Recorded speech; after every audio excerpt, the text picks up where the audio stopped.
ഈ പഴം കൊണ്ട് നമുക്ക് വൈകുന്നേരത്തെ ചായക്ക് ഒരു പഴംപൊരി ഉണ്ടാക്കാം.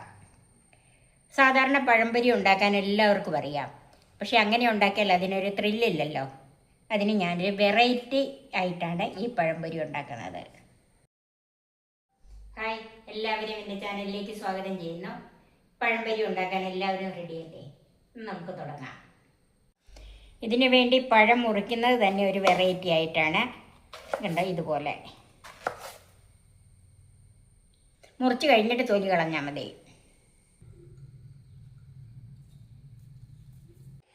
പഴം ഇങ്ങനെ മുറിച്ചപ്പം തന്നെ നിങ്ങൾ ഞെട്ടിയില്ലേ? ഇനി ബാക്കിയും കൂടെ ഞെട്ടാനിരിക്കുന്നതേ ഉള്ളൂ. പഴംപൊരി ആയതുകൊണ്ട് അതിനൊരു ബാറ്റർ വേണമല്ലോ. ആദ്യം ഒരു മുട്ട പൊട്ടിച്ചൊഴിക്കാം. അതിലേക്ക് 1 ടേബിൾ സ്പൂൺ പഞ്ചസാര ഇട്ട് കൊടുക്കാം. അല്പം മധുരം കിട്ടണമല്ലോ അതിന്. 1/2 ടീസ്പൂൺ മഞ്ഞൾപ്പൊടി. ഇത് നമുക്ക് ഒന്ന് മിക്സ് ചെയ്യാം. ഇനി അതിലേക്ക് ഒരു 1/4 കപ്പ് മൈദ ചേർക്കാം. കുറേശ്ശെ ചേർത്ത് കൊടുക്കണം. ഈ ബാറ്ററിന് ആവശ്യമായ പാല് ചേർക്കാം. പഴംപൊരിയുടെ ബാറ്റർ ഒത്തിരി ലൂസല്ലല്ലോ, അപ്പോൾ അതിനാവശ്യത്തിനുള്ള പാല് ചേർത്ത് കൊടുക്കണം. ഞാനിവിടെ 1/2 കപ്പ് പാലെടുത്തിട്ടുണ്ട്.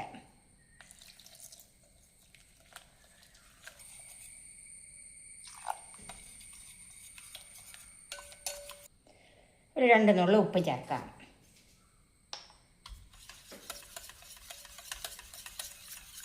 അപ്പോൾ ഇതിന് ആവശ്യത്തിനുള്ള ബാറ്ററിന് ആവശ്യത്തിനുള്ള ലൂസായി. കണ്ടോ, സാധാരണ പഴംപൊരിയുടെ ലൂസ് തന്നെ. ഇത് നമുക്കങ്ങോട്ട് മാറ്റി വെക്കാം. ഇനി ഈ പഴം നമുക്ക് സ്റ്റിക്കിൻ്റെ വലുപ്പം അനുസരിച്ച് 1 2 എണ്ണം ഇതുപോലെ സ്റ്റിക്കിലേക്ക് കുത്തിവെക്കാം. ഇപ്പം തന്നെ ഇത് ഒരു വെറൈറ്റി ആയില്ലേ? ഇനി ബാക്കി എങ്ങനെയാണെന്ന് നമുക്ക് നോക്കാം. ഇനി നമുക്ക് ഈ പഴം ഒന്ന് ബാറ്ററിൽ മുക്കിയെടുക്കാം. ഇതുപോലെ ശരിക്കും അങ്ങോട്ട് മുങ്ങുവിലൊക്കെ ഉണ്ടല്ലോ, ഇതുപോലെ കോരി ഒഴിച്ചാൽ മതി. ഇനി അടുത്ത ഒരു ഞെട്ടിക്കുന്ന രീതി, ഇത് ബ്രെഡ് ക്രംസിൽ മുക്കിയെടുക്കണം. ഇതുപോലെ കോട്ട് ചെയ്തെടുക്കണം.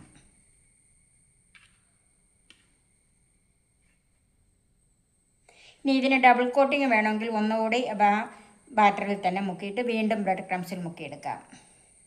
നന്നായിട്ട് തിളച്ച് കിടക്കുന്ന എണ്ണയിലേക്ക് തീ ഒരല്പം കുറച്ചിട്ടിട്ട് വേണം ഇത് വറുത്തെടുക്കാൻ.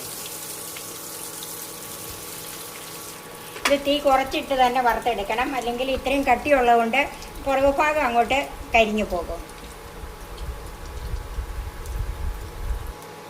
ഇത് ഇതുപോലെ ഉരുട്ടി, അതായത് തിരിച്ചും മറിച്ചും നമ്മൾ സാധാരണ ഇട്ട് വറക്കിയല്ലേ, അതുപോലെ ഇതിങ്ങനെ ഉരുട്ടിയിട്ട് എല്ലാ വശവും നമുക്ക് മൂപ്പിച്ചെടുക്കാം. ഇതുപോലെ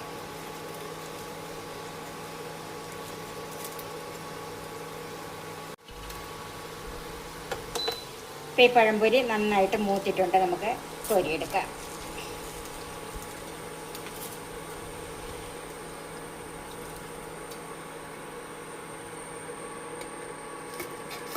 ബാക്കിയുള്ളത് നമുക്ക് ഇതുപോലെ വറുത്തെടുക്കാം.